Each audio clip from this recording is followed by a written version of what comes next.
देते नहीं, शायद ये कसूर है कराची वालों का। याद रखा कराची तुम्हें, अब तो जो 4 वोट पड़े थे ना तुम्हें, मेरे ख्याल में वो 4 भी नहीं पड़ने वाले। कराची वालों का कसूर है। कोई शर्म होती है? अकल की बात तो करो। हुकूमत में बैठे हो 15 साल से और ये अहमकाना हरकतें। गवर्नर साहब को देने से पहले मैं एक चीज़ के ऊपर और बात करना चाहता हूँ। ये जो FIA को इस्तेमाल कर रहे हैं सरकार, इसे कहते हैं स्टेट स्पॉन्सर्ड टेररिज्म। फैशिज्म की ये निशानी है कि आप इदारे स्टेट के लेके सारे अपने कानून, तुमने सारे अपने क्रिमिनल एक्ट, या राना सनाउल्लाह अगर इंटीरियर मिनिस्टर बन गया इस मुल्क का, सोचें आबिद शेर अली का अब्बा उन्हीं की जमात का है भाई। वो कहता है कातिल है, इसने कत्ल कराए फैसलाबाद में, 20 कत्ल कराए।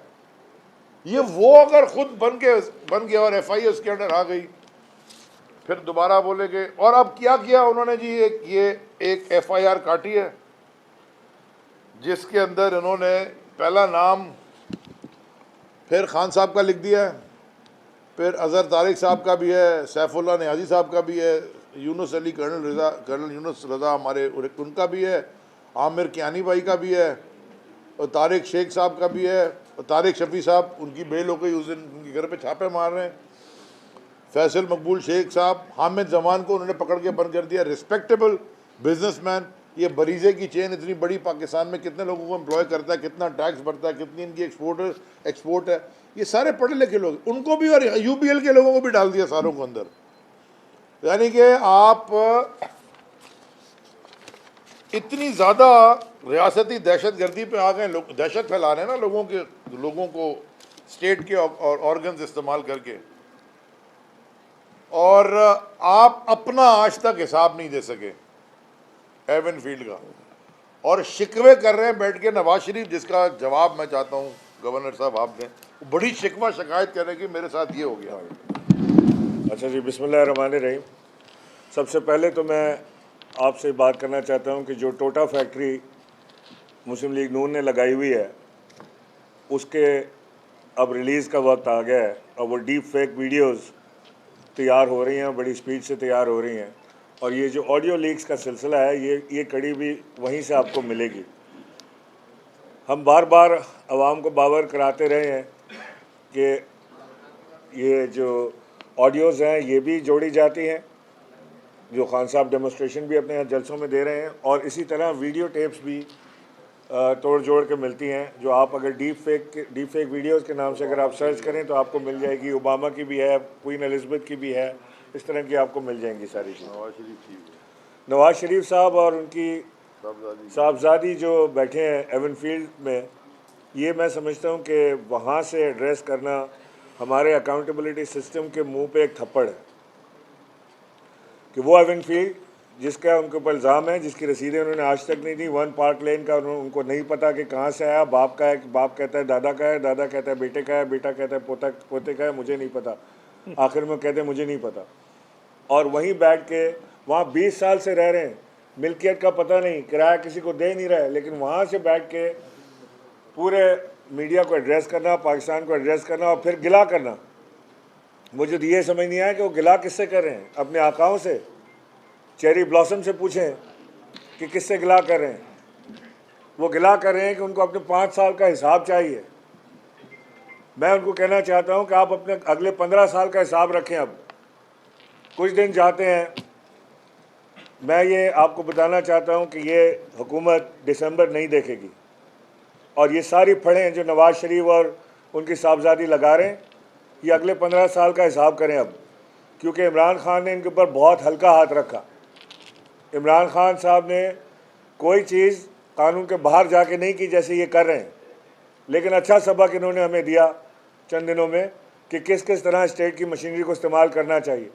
हम तो शरीफ लोग हैं, आपके सामने 2 चॉइसेस हैं, नेकी और बदी, अच्छाई और बुराई, खुद चूज़ कर लें। अपने दिल से पूछें कि कौन अच्छा है कौन बुरा है, आपके सामने आ जाता है। आवाम को पता है, सबको पता है कि कैसे होता है। ये जो गवर्नर की तकर्री हुई है कामरान टिसोरी की, जिसके लिए मैं कहता हूँ Kamran Tessori Sindh, I am sorry, क्योंकि ये मजबूर कौमी मूवमेंट जो है ये उनकी चॉइस नहीं है, वो तो ख़ुद बड़े मजबूर हैं, उनके अंदर फूट पड़ी हुई है, उनके वर्कर उनसे सवाल कर रहे हैं कि ये किधर से आया, कौन है, और उनके पास जवाब नहीं है देने को। महीना पहले उन्होंने दोबारा ज्वाइन किया, एक हफ्ते के अंदर वो डिप्टी कन्वीनर बन गए, उसके एक महीने के अंदर वो गवर्नर बन गए, और मजबूर कौमी मूवमेंट के लीडरान बेचारे मुंह तकते रह गए कि ये क्या हुआ, या इलाही हमने तो 5 दूसरे नाम दिए थे, ये छठा किधर से आ गया। किसकी चॉइस है अगर ये मजबूर कौमी मूवमेंट की चॉइस नहीं है? कौन ऐसा ताकतवर आदमी है जो मजबूर कौमी मूवमेंट को भी मजबूर कर सकता है, जो इसके सारे पिछले मामलात हैं उनके ऊपर भी मिट्टी डाल सकता है और गवर्नर भी बनवा सकता है, और फिर कहता है मेरा कोई ताल्लुक़ भी नहीं है इन चीज़ों से। तो ये कैसा निज़ाम है इस मुल्क में कि एक से एक हिस्ट्री शीटर, ऊपर से लेकर नीचे तक, जितना बड़ा क्राइम उतना बड़ा ओहदा। मुझे नहीं इल्म कि ये पाकिस्तान को क्या मैसेज देना चाह रहे हैं, क्या पैगाम देना चाह रहे हैं, क्या सिंध को सज़ा दी गई है, क्या पाकिस्तान को सज़ा दी गई है। चोरों को ला कर बिठाया गया है, उनकी मुआवनत की गई है, और असल हुकूमत जो अवामी हुकूमत थी उसे घर भेजा गया। एक साइफ़र जो कि एक साजिश हुई पाकिस्तान के ख़िलाफ़, जिसको मुदाखलत कहा गया, उसके तहत इमरान खान की हुकूमत को लपेट के घर भेज दिया गया। तो ये आने वाला वक्त इंशाल्लाह अवाम इमरान खान के साथ है। खान साहब फाइनल कॉल देने वाले हैं, तो उस दिन पता लग जाएगा। फ़िलहाल खान साहब जैसे अली ज़ैदी ने बताया 14 तारीख को कराची आ रहे हैं अपने इलेक्शंस के सिलसिले में। जो बाई इलेक्शन 2 कराची से लड़े जा रहे हैं वो, और जो 23 तारीख को कराची में बलदियाती इंतखाबात होने जा रहे हैं, उसके लिए यहाँ पे एक बड़ा जलसा का किया जा रहा है एहतमाम। और इंशाल्लाह मुझे उम्मीद है कि पूरा कराची हमेशा की तरह उसी तरह रिस्पॉन्ड करेगा जैसे वो अपने खान साहब को दिल से चाहते हुए रिस्पॉन्ड करते हैं। मैं चाहूँगा कि जमील भाई भी आप थोड़ी बात करें। बिस्मिल्लाहिर्रहमानिर्रहीम।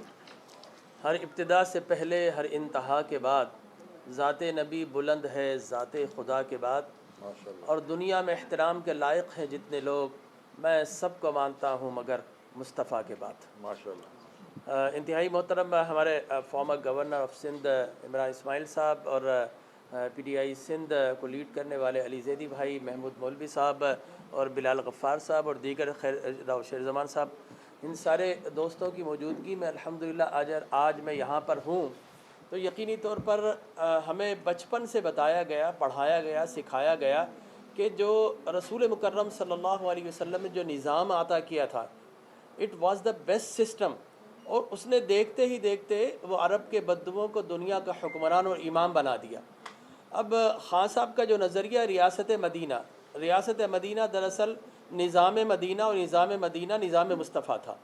तो यकीनी तौर पर जब रियासत मदीना की बात करते हैं तो हम जो वो हल्का जो रिलीजस बिलोंगिंग्स रखता है कदरे ज़्यादा, तो वो हमारे लिए अट्रैक्शन है कि हम भी उस ये जो पूरा कारवां चल रहा है हम भी इसमें अपना हिस्सा डालें।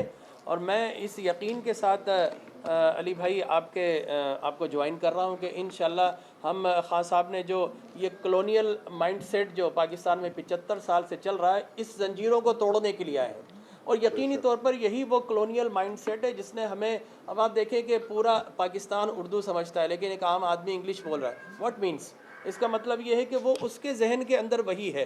खान साहब को हमने देखा कि जनाब वो इवन वो जनाब ट्रम्प से मिल रहे हैं अपने कौमी लिबास में पहन रहे हैं, ठीक है ना, जहाँ पर भी जा रहे हैं कौमी लिबास में, और वो अपनी कौमियत और अपनी पहचान को प्रायोरिटी देते हैं। वो जहाँ पर इंग्लिश उनसे अच्छी कौन बोल सकता है, लेकिन वो पाकिस्तानियों में कभी, हम तो फिर भी यूज़ कर जाते हैं वर्ड, उन्होंने कभी इंग्लिश का कोई लफ्ज़ इस्तेमाल नहीं किया। इसका मतलब है कि वो आज़ाद इंसान है और वो देखना चाहते हैं कि उनके मानने वाले, उनके मुल्क के लोग भी आज़ाद हो जाएँ। तो यकीनी तौर पर यह जंजीरें तोड़ने का वक्त है, और हम भी शायद कोई एक आध कड़ी तोड़ने का सबब बन सकें, इसलिए हमने इनको ज्वाइन किया। खान साहब के नज़रिए के साथ हम आए हैं, और खान साहब अपने नज़रिए के साथ खड़े रहेंगे तो इंशाल्लाह हम उनके शाना बशाना खड़े रहेंगे। बहुत मेहरबानी। सिद्दीक राठौर साहब, आप कोई इनके जो वालिद साहब कोई तारुफ के मोहताज नहीं है, तो ये हमारी बड़ी खुशकिस्मती है कि आज जमील भाई हमारे साथ। अच्छा सर, जिक्र हुआ वीडियोस का और ऑडियोस का, तो ये क्या हो रहा है, ये कौम को किस तक की बत्ती के पीछे लगाया जा रहा है? और बड़ा अफसोस का मकाम है कि वज़ीर आज़म हाउस में की गई गुफ्तगू भी अगर सिक्योर नहीं है तो बाकी क्या होगा? इस मुल्क पे कौन भरोसा करेगा? देखिए, ऑडियो वीडियोस मैं समझता हूँ कि ये आवाम को इस वक्त जो मेन मसाइल हैं उनसे डिस्ट्रैक्ट करने की कोशिश है। नंबर 2 ये कि इमरान खान को हर हाल में इन्होंने गंदा करना है आवाम के पास, क्योंकि ख़ुद तो ये बेइंतहा गंदे हैं ना। इन्होंने क्या किया है कि ये जब आवाम में जाते हैं, बर्गर भी खाने जाते हैं तो इनको जूते पड़ते हैं, गालियाँ पड़ती हैं, तो वोट मांगते तो क्या जाएंगे ये। इनको ये पता है कि आवाम इमरान खान के साथ है। किसी तरह आवाम के दिल में कोई ऐसी चीज़ डालें कि वो इमरान खान से मुतनफ़िर हो जाए। लेकिन वो कहते हैं ना कि एक चाल वो चल रहे थे और एक अल्लाह चल रहा था, और बेशक अल्लाह बेहतर चाल चलने वाला है या बेहतर तदबीर करने वाला है। तो वो हम तो अल्लाह के भरोसे पे चलने वाले लोग हैं, तो हमें इसकी फ़िक्र नहीं है। लेकिन ये आवाम को ये बावर कराना ज़रूरी है कि ये तमाम तर कोशिशें, तमाम तर काविशें, तमाम जो ये मामलात हैं, ये सिर्फ़ और सिर्फ इसलिए हैं कि ये किसी तरह ये 3 चीज़ों की कोशिश कर रहे हैं। एक, इमरान खान के ऊपर केस डाल के उसको अंदर कर दें। दूसरा, आवाम के दिल से उतारने के लिए कोई इस तरह की हरकतें करें, कोई वीडियो बनाएं, कोई ऑडियो निकालें, कोई इस तरह करें कि आवाम उनसे नाला हो जाए। और तीसरा, खुदा न खास्ता इनका एक प्लान ये भी है कि इमरान खान को सफ़े हस्ती से मिटाने की कोशिश करें, जो पाकिस्तान में कोई नई चीज़ नहीं है, ये पहले भी हो चुका है पाकिस्तान। तो लिहाजा अल्लाह हिफाजत करने वाला है, हमारा हाफिज़ ज़ामिन अल्लाह है। देखते हैं आगे क्या होता है। गवर्नर साहब, आपने अभी दावा किया है कि ये हुकूमत दिसंबर का महीना देख नहीं पाएगी। क्या इंतखाब देख रहे हैं या कोई और आएंगे जो हुकूमत चलाएंगे? नहीं, कोई और क्यों आएंगे जी। इंतखाब देख रहे हैं, जो खान साहब फाइनल कॉल देंगे, ज़ाहिर है कि वो दिसंबर से बहुत पहले है, और उस फाइनल कॉल के नतीजे में ये हुकूमत के पाँव नहीं है, ये ठहर नहीं सकती, ये वैसे ही लड़खड़ा रही है। इनके अपने जो एलाइज जिनको ये ज़बरदस्ती गन पॉइंट पर बिठाए हुए हैं अपने साथ, वो भी इधर उधर देख के भागने की कोशिश कर रहे हैं। अब देखें कि आगे किस तरह से मामलात होते हैं, लेकिन ये मुझे यकीन मुहकम है कि ये हुकूमत दिसंबर नहीं देखेगी। नजर नहीं आ रही, कोई मुहिम नहीं चलाई जा रही। किस चीज़ की? इलेक्शन की, इलेक्शन में चल रहे हैं, कोई मुहिम नहीं है, कोई एक्टिविटीज नहीं है, सारा तकिया खान साहब की आमद के ऊपर है, उस जलसे के ऊपर है, खुद पर भरोसा नहीं है। उसके साथ एडिशन ये है सवाल में कि अभी इस्तीफे देने के बाद दोबारा कौमी असेंबली जाने का एक यू टर्न ही लिया गया आप लोगों की जानिब से। कौन जा रहा है कौमी असेंबली? तमाम अरकान का दोबारा कौमी असेंबली जाने का फैसला हुआ। और नहीं भाई, क्या कहाँ से नहीं बता दो यार कब? ये कौन से कोई इवनिंग स्पेशल में तो नहीं हो? अली भाई ये बताएं कि सदर मुमलिकत का जो इंटरव्यू आया उससे लगता है वो इमरान खान के बयानिए से कुल्ली तो मुत्तफिक नहीं है, बड़ा उन्होंने इख्तिलाफ किया है और वो साजिश की बात से ही पीछे हट रहे हैं। दूसरा, ये डिसोरी साहब गवर्नर बने, सब उस पर तनकीद कर रहे हैं। ये सदर साहब के पास तो बहुत सारे नाम गए थे, वो किसी और को क्यों नहीं बना रहे थे? चले मैं आपका जवाब दे देता हूँ, दोनों जवाब दे देता हूँ। पहला, दूसरा जवाब पहले ले लें। जो गवर्नर बनता है वो प्राइम मिनिस्टर की एडवाइस पे लगता है। गवर्नर साहब लगे थे तो उस वक्त कोई और गवर्नर थे जब इलेक्शन हुआ था। प्राइम मिनिस्टर इमरान खान बने, उनकी एडवाइस पे गवर्नर लगे। अभी जो केपी में लग रहे हैं गवर्नर, केपी के में जिनका नाम आ रहा है, वो भी उन्हीं की प्राइम मिनिस्टर की एडवाइस पे आ रहा है। तो ये प्राइम मिनिस्टर की एडवाइस पे लगता है। ये पहले ये कानूनी क्लैरिटी लें। दूसरा, हाँ ये फर्क है प्राइम मिनिस्टर और प्राइम मिनिस्टर में फ़र्क है ना। केपी में भी नहीं सॉरी, प्राइम मिनिस्टर और क्राइम मिनिस्टर में फ़र्क है। देखिए, केपी में भी जो है वो समधी जो है वो गवर्नर लग रहे हैं, दामाद मिनिस्टर लग गए। अल्हम्दुलिल्लाह देखें अभी आगे क्या बहुएं बेटियां जो हैं उनको जो आपने जब मैं इनकी जवाब दे दूं, जो उन्होंने प्रेसिडेंट साहब की बात की। देखें, प्रेसिडेंट साहब ने उन्होंने ये बात की, उनसे ये पूछा गया, अस्मा शरादी साहबा ने पूछा कि जी, उन्होंने कहा कि जी उन्होंने धमकी की भी बात की, मुदाखलत की भी बात की। उन्होंने उनसे पूछा कि जी आपको साजिश लगती है? उन्होंने कहा जी साजिश का वो, उन्होंने तो फैसला भेजा है सुप्रीम कोर्ट में। अब उनका एक व्यू हो सकता है कि वो चाहते हैं कि और क्लैरिटी आ जाए। हमारे पास बड़ी क्लैरिटी है, हम तो कैबिनेट में बैठे थे, उनके पास क्लैरिटी आ जाए। उन्होंने सुप्रीम कोर्ट में भेजा हुआ है। अगर सुप्रीम कोर्ट में भेजा हुआ है कमीशन बनाने के ऊपर और कहा गया है कि सुप्रीम कोर्ट के जजेस जीआईटी बनाया, कमीशन बनाया, उसके ऊपर करें, तो कोई इतना बड़ा है नहीं जितना बड़ा ट्विस्ट करके इतना बड़ा बना दिया गया है। कोई किसी का भी ओपिनियन हो सकता है। साजिश, बाय द वे एक बात देखें, कभी भी दुश्मन साजिश नहीं करता, दुश्मन तो हमला करता है भाई, साजिश तो अपने करते हैं। बेट्रेल अंदर से होता है, कंस्पिरेसी अंदर से होती है। हाँ, मुदाखलत हुई सब मान रहे हैं, धमकी थी वो पहले नहीं मान रहे थे, लेकिन floor of the house prime minister ने कहा कि यहाँ धमकी भी थी। अब जब मुदाखलत भी हुई, यानी कि ब्लेटेंट इंटरफेरेंस का लफ्ज़ इस्तेमाल हुआ है, ब्लेटेंट इंटरफेरेंस, खुले आम मुदाखलत, फिर धमकी भी है, थ्रेट, तो साजिश तो अंदर से हुई है ना। और साजिश ही ये दो बैठे में, एक यहाँ बिलावल हाउस में रहता है, एक रायवंड हाउस में रहता है, एक एवन फील्ड में। जी मेरा सवाल आपसे ये है कि एक तो सदर पाकिस्तान ने कहा है कि साजिश नहीं है, मैंने भी दे दिया उसका जवाब। अच्छा चले उसका जवाब दे दिया। ये बताएं, आपने कहा है कि हम ऐलान करने वाले हैं इस्लामाबाद की तरह, जो ऐलान नहीं हो रहा, तो वज़ीर दाखिला पंजाब जिसने कहा था कि हम तो कोई प्रोटेक्शन नहीं देंगे, उसको ओहदे से उसको हटा दिया गया, तो किस तरह से आप, जैसे इमरान इस्माइल ने अभी कहा कि दिसंबर में ये हुकूमत देख पाएगी, आपके तो अपने वज़ीर जो उनके बयान के ऊपर उनको हटा दिया जाता, तो किस तरह से आप ये सोच रहे हैं? देखें, पहली बात है कि सदर साहब के बयान का मैं जवाब दे दिया। दूसरी बात आपने की लॉन्ग मार्च की और हमारी स्ट्रैटेजी के ऊपर वो आप बात कर रहे हैं। कभी भी स्ट्रैटेजी टीवी के ऊपर बैठ के टॉक शोज़ में, प्रेस कॉन्फ्रेंस में नहीं दी जाती। सबसे अच्छी स्ट्रैटेजी है कि सारा पाकिस्तान कंफ्यूज है कि क्या करने वाले हैं, हमें पता है हम क्या करने वाले हैं। इससे अच्छी स्ट्रैटेजी क्या है कि आपका सारे पॉलिटिकल ओपोनेंट्स कंफ्यूज हैं। ये बैटल ग्राउंड है ना, सियासी जंग है ना, तो आपके जो वो सामने ऑपोजिशन, ये वो तो खुद ऑपोजिशन कहता है, उस दिन भी उसने कह दिया ऑपोजिशन जीत गई, शहबाज शरीफ ने अपने मुंह से निकल गया, वो भी ऑपोजिशन के बोर्ड से निकला ही नहीं है। तो जो ये ज़बरदस्ती के हुकूमत में बैठे हुए हैं 2 सीटों पे, उनको क्यों हम बताएं कि हम हमारा क्या प्लान है? हमने बता दिया हमने लॉन्ग मार्च करना है, कब करना है, कैसे करना है, किसको रखना है, किससे क्या काम कराना है, किस